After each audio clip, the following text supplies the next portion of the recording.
I live at Ballara, Chinchilla. We're in the middle of the Qld Gasfields, right next to the Qd Gasfields. We have lots of problems with the gas industry. The major problem that we've had is the noise. We've been affected by noise ever since they started drilling. We started in 2006 when the first rigs come onto our place, and it was just unbearable, the noise. We had to start complaining straight away about the noise. We used to complain to the land access dudes that, we couldn't sleep or anything at night with headaches, lack of sleep. We'd just be feel sick all the time. The noise that we suffered, we could feel in our cavities of our body. Like our kids would wake up screaming at night, saying that that they're scared, and we'd go in and see them and are you having a nightmare? They say no nightmare, they're just scared, and that's the feeling you get when you got those butterflies in your stomach. And noise. Our noise experts have told us that is just the tonal noise goes into your body, and that you feel it as well as hear it, and you cannot sleep. It's just torture. We've lost a lot of sleep, and you just wake up lethargic every day, or you don't even wake up, you're just awake most nights, and cranky, headaches, and forgetfulness. I forget so much stuff. There's just simple words that are there every day that you just cannot remember. So what we found out since all our complaining and everything, there's an environmental authority that the gas companies and the government work out between them, and to do with noise, they set limits. The government set limits on how much noise the gas companies can make, and how much for drilling, and how much just the general overall noise they can make, and without asking any landholders or anybody to do with. There's no testing beforehand, so the limits that they come up with, I don't know where they get them from. They've compared us. They've told us that if you live next to the M1 motorway, that's the sort of noise you'd have to put up with. So that's more or less what they expect us to live with, and we're in the middle of nowhere, and they say it's okay to put up with those noise limits. Well, the noise limits are completely different. We've got the tonal noise, you can feel it. You don't just hear it. It's not like a truck going past or traffic going past.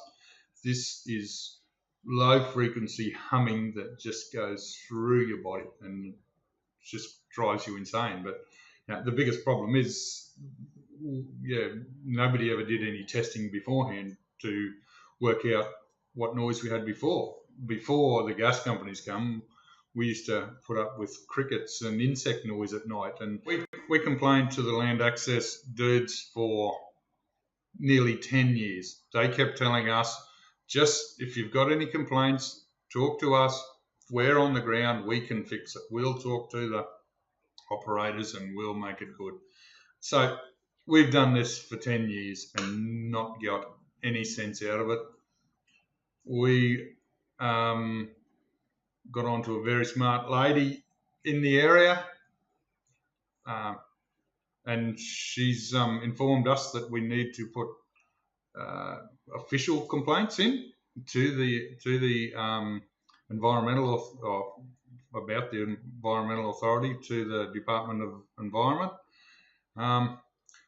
And so we started that. We started doing our own noise monitoring. We got experts in. Cost us tens of thousands of dollars to do our own monitoring because the industry wouldn't. We would complain to the Department of Environment Heritage, and they would talk to the gas companies, say, no, there's not a problem.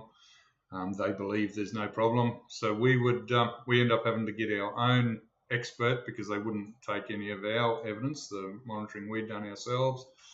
And eventually eventually we got the HP, the government authority, to come and do some monitoring, and they actually come and did some on-site monitoring at our house, inside our house, at midnight, 1 o'clock in the morning, and those girls sat in our bedroom and just were gobsmacked with the noise. They said, "How can you live with this? That is ridiculous. We've never dreamt that it would be so bad."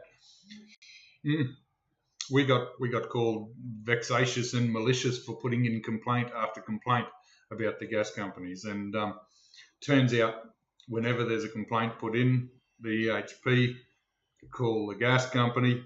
The gas company say, "Oh no, it wasn't noisy. We're not making that much noise." End of story. That's it. There was just, and it turns out that when we got to read the Environmental Authority, it says that they don't have to comply with their limits unless there is a valid complaint. So we thought, well, our complaint's valid. We've got the evidence there that it's over the limits. But apparently the the government department have to say it's a valid complaint. It's not up to us or our experts. It's the government department had to validate our complaints before they would act at all on our complaints. Yeah. Once the department had come and tested and did the monitoring in our house and outside our house, they couldn't believe how noisy it was. They said they'd go and do a report on it, and I said, well, yeah, can we have a copy of that report? And we need to know exactly, how our monitoring's going compared to yours. It took us well over 6 months. We had to apply to Right to Information to get the report that was, and a copy of the monitoring and the results that was done in our house. We had to have a right to information and argue and cost us to get a copy of that report, just so that we had the evidence, not just them, so we could look at it and send that to our noise expert to compare. It wasn't an easy process, and that's what we had to do to get this complaint validated, to have it valid, because on the EA you've either got to have a valid complaint before they have to do anything. They don't have to abide by their limits. The other thing they can do once they have a valid complaint is get us to sign an alternative arrangement agreement, and that allows them to make whatever noise. It makes the noise limits gone. There's no noise limits. You just have to, they offered us $55,000 to noise attenuate our house. They were going to air condition it, insulate some walls, and put some solar panels on the roof, and that fixes all our problems. But, our experts have told us that to attenuate our house for the noise that they were putting out there would cost $1,050,000. That's the difference. That's, for the noise that we were suffering, it was not fixable. There was no easy fix for it. But, the gas companies expect you to just believe their little quotes. They're going to glaze the windows and air condition the house, and here, we'll give you this money if you sign this bit of paper. And that bit of paper makes it so that we cannot complain ever, and they don't have to abide by the Environmental Authority. So it just makes the limits whatever they want them to be. There's no limit to what noise. So I don't know what that opens you up to. We can imagine that's when we took QGC to court over the noise impacts. We believe we deserved more compensation, or we needed the industry to be shut down.